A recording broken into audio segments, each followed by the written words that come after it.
Bonjour à toutes et à tous, c'est Axel, on se retrouve cette semaine pour la review de Raw qui est l'un des derniers avant WrestleMania et je peux vous dire que j'ai hâte parce que pour ceux qui ne le savent pas encore, je serai sur place cette année pour WrestleMania, je vous ferai évidemment vivre tout ça sur place au travers de mes réseaux, il y aura des vlogs etc. Et donc il s'agit de l'une des dernières reviews, l'avant-dernière review avant mon départ pour être exact. Et donc on va l'analyser ensemble, cet épisode de Raw qui avait lieu du côté cette semaine de Providence, dans le Rhode Island. Et bah écoutez, je vous commencer sans plus attendre avec le premier point, avec déjà un truc qui me hype bien là pour WrestleMania, qui me donne vraiment envie d'y aller. C'est un Hell in a Cell match qui est devenu officiel. Effectivement, on s'y attendait, on va pas se mentir, on s'attendait à ce que ce match devienne officiel. On avait la semaine dernière Finn Balor qui, ou il y a même 2 semaines, Finn Balor qui avait lancé un challenge à Edge pour WrestleMania. Edge devait être présent à Raw pour y répondre, il a accepté le match face à Finn Balor et il a même demandé un Hell in a Cell match. Il a dit que voilà, pour régler cette longue rivalité qui dure depuis des mois et des mois, rien de mieux qu'un Hell in a Cell match. Honnêtement, ça va être la première fois de ma vie que je vais assister de mes propres yeux à un Hell in a Cell match. Je peux vous dire que là, le taux de hype, il a bien monté pour cette rivalité parce que c'est vrai que voilà, c'est une rivalité qui dure depuis longtemps, on l'a déjà dit. Un match entre Edge et Finn Balor, on l'a déjà eu. Donc il fallait ce petit truc en plus qui nous amenait de la hype supplémentaire, nous donner envie de voir ce match à WrestleMania pour que ce match mérite cette place à WrestleMania. Et là, quoi de mieux que ce Hell in a Cell match. Franchement, je trouve que c'est une excellente nouvelle. Juste après ce petit segment, on aura Finn Balor qui dira que ok pour le Hell in a Cell match, mais en attendant on peut commencer ce soir. Et ensuite il y a Rhea Ripley, Dominic et Damien Priest qui vont s'avancer à ses côtés vers Edge pour le tabasser. C'est donc ce qui va se passer. Ensuite, eh bien Edge sera défendu par Dexter Lumis et Johnny Gargano, ce qui va nous mener à un match par équipe entre Damien Priest, Dominic Mysterio et Dexter Lumis et Johnny Gargano. Match qui sera remporté par Damien Priest et Dominic. Honnêtement, bon, le match, c'est pas ce qui m'a hypé le plus personnellement, mais rien que pour l'annonce du Hell in a Cell match, pour ce segment, un bon petit 8 sur 10. On continue avec une attaque de Damage Control sur Trish Stratus. Effectivement, ça a lieu en coulisses. On a Bayley, Io Sky et Dakota Kai qui passent à tabac Trish Stratus en la balançant contre des caisses, etc. Plus tard dans la soirée, on aura une petite mise à niveau des docteurs, etc. Où on aura Lita, Becky Lynch et Trish en interview.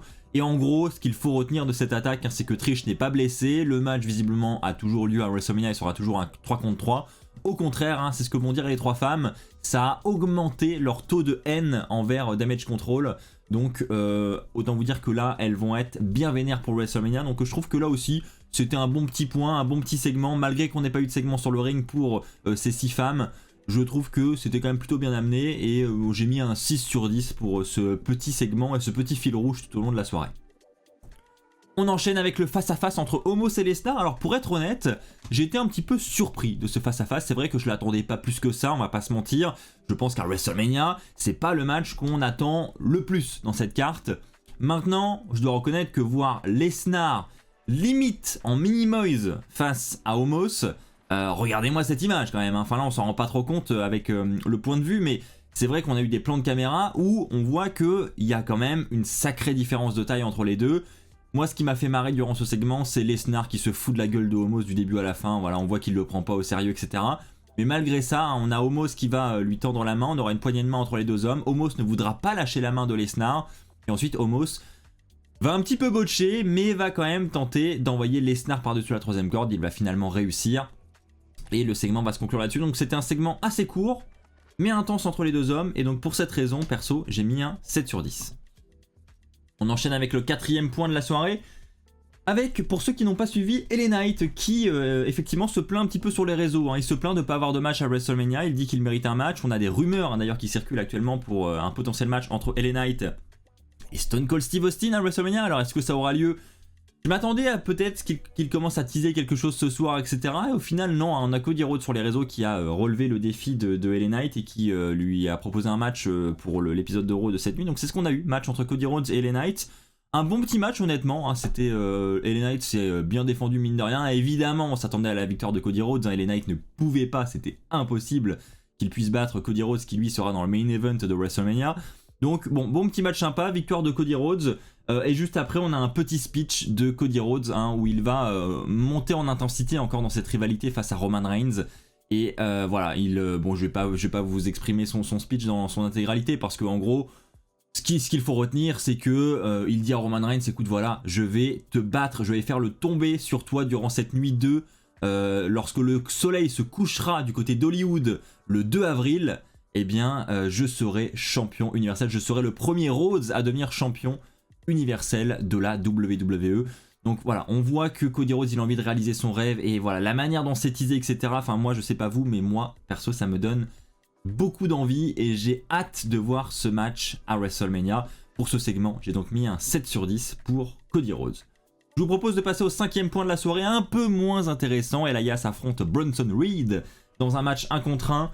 Donc honnêtement, pas grand chose à retenir de ce match. Ça va être presque un squash de Bronson Reed.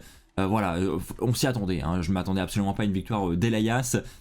Faut noter qu'on a Rick Boogs qui est aux abords du ring avec un petit calepin et qui est en train de noter absolument tout ce qui se passe dans le match. Il prend des notes, voilà, donc on sait pas trop où ils veulent en venir. Mais en tout cas, victoire assez écrasante de Bronson Reed pour ce segment. Et donc, pour ce squash, j'ai mis un 3 sur 10. C'est clairement pas ce qu'il faut retenir de cette soirée. Austin Theory face à Angelo Dawkins, effectivement, c'est un petit match qui a abouti suite à une petite altercation en coulisses, alors que Austin Theory venait d'arriver sur le parking, il est coupé par les Street Profits qui se foutent un petit peu de sa gueule.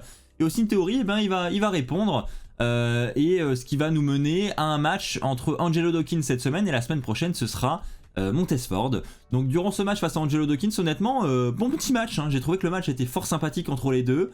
Et ce que j'ai bien aimé, c'est cette petite victoire clean, cette fois-ci de Austin Theory, qui va faire le tomber 1-2-3 sur Angelo Dawkins, suite à son finish, et voilà, basta, victoire propre, et ça fait plaisir, il en a besoin quand même Austin Theory, faut qu'il soit un minimum crédible pour son match face à John Cena à WrestleMania. Donc j'ai trouvé que ce match était fort sympathique. Je pense que le match face à Montesford la semaine prochaine sera d'autant plus fantastique. Je ne sais pas si John Cena sera là ou pas. C'est vrai que c'est ce qui est un petit peu dommage, c'est que John Cena n'est pas là pour continuer à construire cette rivalité. Je ne sais pas s'il sera de retour d'ici WrestleMania ou si la prochaine fois qu'on le reverra, ce sera à WrestleMania.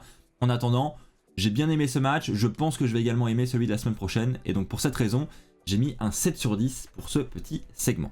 On passe au 7e point de la soirée avec Dominic qui veut son père du côté de WrestleMania. Effectivement, on aura l'entrée de Rey Mysterio pour commencer. Rey Mysterio qui sera sur le ring pour revenir sur son intronisation au Hall of Fame. Il dit que tout ça, c'est grâce à l'univers de la WWE. Voilà, il commence à faire un speech un petit peu bateau. Et là, Dominic Mysterio va faire son entrée, il va couper Rey Mysterio et il va lui dire, écoute, ça va être une nuit vraiment exceptionnelle pour toi du côté de Hollywood pour WrestleMania cette année, puisque tu vas être intronisé au Hall of Fame, etc. Mais je vais rendre cette nuit encore plus exceptionnelle, puisque je te propose un match à WrestleMania. Et là, Rey Mysterio va lui dire, écoute, non, je t'ai déjà dit que je n'affronterai jamais mon fils et je ne vais pas changer d'avis. Et ensuite, on a Rey Mysterio qui commence à quitter le ring. Et là, Dominic va commencer à rentrer dans un petit jeu d'esprit avec Dominic où il va avec Rey Mysterio pardon, où il va lui dire des phrases pour essayer de lui faire changer d'avis. Et malheureusement ça ne va pas réussir, du moins on voit que Rey Mysterio est quand même assez indécis, mais le match n'est toujours pas officialisé. Après faut être honnête, le match va finir par être officialisé, c'est une certitude. On aura Dominic Mysterio contre Rey Mysterio. Honnêtement, je suis pas hypé plus que ça parce que je suis pas un grand fan de Dominic Mysterio. Maintenant, je pense qu'à WrestleMania, le finish du match, si à la fin du match on a une victoire de Dominic par exemple, avec Rey Mysterio et ensuite les deux qui finissent par se prendre dans les bras, et voilà, comme une sorte de passage de flambeau, ça peut être un WrestleMania moment assez exceptionnel. Donc je me dis que peut-être pas parler trop vite et ça peut être pas mal ce qu'ils peuvent nous proposer entre les deux. J'ai donc mis un 7 sur 10 pour ces raisons, parce que mine de rien, ce segment m'a un petit peu étonné. J'avoue que je m'attendais à pas grand chose et au final j'ai été assez surpris et assez positivement.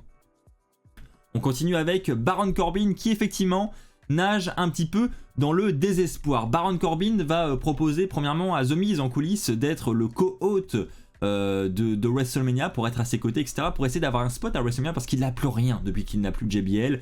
Et c'est pour ça que je dis qu'il nage dans le désespoir, parce qu'il cherche toutes les possibilités pour être un petit peu sur le devant de la scène. Et donc ensuite on a Seth Rollins qui va lui proposer un match ce soir. Enfin, c'est plutôt Baron Corbin qui va en venir à ce match. Et donc on aura un match entre Seth Rollins et Baron Corbin plus tard dans la soirée. Le match a lieu, bon, Baron Corbin va prendre cher, Seth Rollins va projeter Baron Corbin sur The Miz qui était assis à la table des commentateurs, ce qui va vénère The Miz va donc monter sur le ring, mais Seth Rollins va ensuite se servir de The Miz comme tremplin pour faire son curb stomp sur Baron Corbin pour la victoire. Donc voilà, c'était un segment assez fun. Maintenant, bon, le pauvre Baron Corbin, mine de rien, j'aimerais pas être à sa place parce que il prend un petit peu cher et c'est vrai qu'il n'a pas le programme le plus intéressant du monde. Mais il nous fait rire, il faut le souligner. J'ai mis un 6 sur 10 pour ce segment. On enchaîne avec l'avant-dernier point de la soirée avec Asuka qui effectivement s'amuse avec Bianca Belair. On a premièrement un petit match organisé entre Bianca Belair et Chelsea Green. Honnêtement, je m'attendais à un squash, mine de rien. Ce match a duré quand même un petit peu et c'est une petite surprise pour moi. Donc j'ai trouvé ça, bon, un match, on va pas se mentir, sans plus quand même, hein, qui va se terminer avec une victoire de Bianca Belair, tentative d'intervention de Carmella, mais ensuite on a Asuka qui va arriver et Asuka va ensuite s'en prendre à Chelsea Green avec Bianca Belair. Et ensuite on aura ce face-à-face, et c'est là où ça devient intéressant, face-à-face entre Bianca Belair et Asuka. Asuka qui a en sa possession la ceinture de Bianca Belair, Bianca va lui dire donne-moi ma ceinture, et là Asuka va commencer elle va commencer elle aussi un jeu d'esprit avec Bianca Belair où elle va commencer à rigoler avec un rire un peu démoniaque. Elle ne va pas vouloir lui donner sa ceinture comme ça. Ensuite il y a ce liquide qui va commencer à couler de sa bouche là. Donc voilà, petit jeu d'esprit qui commence à faire monter un petit peu cette hype. Pas d'altercation physique encore entre les deux femmes, mais on y va tranquillement mais sûrement. Voilà, je trouvais que c'était un bon petit moment de cet épisode de Raw et j'ai mis un 7 sur 10 pour ce match suivi de ce petit segment. On passe au main event de la soirée avec un Street Fight match pour ce main event. Match qui m'a assez surpris, bon qui n'était pas très long, mais regardez-moi ce spot par exemple, avec Solo Sikoa et Kevin Owens. J'ai pas précisé les compétiteurs de ce match, mais Solo Sikoa et Kevin Owens s'affrontent donc dans un match où tout est permis et on a des spots comme celui-ci, hein, où on a Solo Sikoa qui projette Kevin Owens du haut de la 3ème corde sur 6 chaises comme ceci. Donc voilà, on sait à quel point les deux catcheurs peuvent être très très bons et ils nous ont offert une très grande performance avec de bons spots. Solo Sikoa va nous emmener du côté des coulisses avec Kevin Owens, et alors que Solo Sikoa passe les portes de la Gorilla Position, on a les Usos qui commencent à s'acharner sur Kevin Owens, qui commencent à reprendre le dessus sur Kevin Owens qui avait repris l'avantage, et donc à ce moment-là les Usos vont ramener notre ami Kevin Owens sur le ring pour ensuite que Solo Sikoa puisse appliquer son Samoan Spike. Pour le compte de 3, on a donc une victoire et une célébration de la Bloodline pour conclure cet épisode de Raw. J'ai mis la note de 8 sur 10 en conclusion de cet épisode de Raw. J'ai trouvé que le segment et le match étaient vraiment bons. J'ai beaucoup aimé cette manière de conclure le show. Maintenant, toujours pas de Sami Zayn, toujours pas d'officialisation de ce match par équipe entre les Usos, Sami Zayn et Kevin Owens. Mais honnêtement, je pense que ça ne saurait tarder et je trouve que c'est une plutôt bonne chose. Voilà les amis, c'est ainsi que va s'achever cette review de Raw. J'espère qu'elle vous aura plu, j'espère que vous avez passé un bon moment devant cet épisode de Raw. Je vous rappelle que la semaine prochaine ce sera la dernière review de Raw avant mon départ. Une fois que je serai sur place, je ne pourrai plus vous en proposer, mais je vous proposerai d'autres contenus évidemment sur mes différents réseaux sociaux. D'ici là, portez-vous bien et n'oubliez pas les amis, soyez toujours très très fiers d'être fans de catch. Allez, bye tout le monde!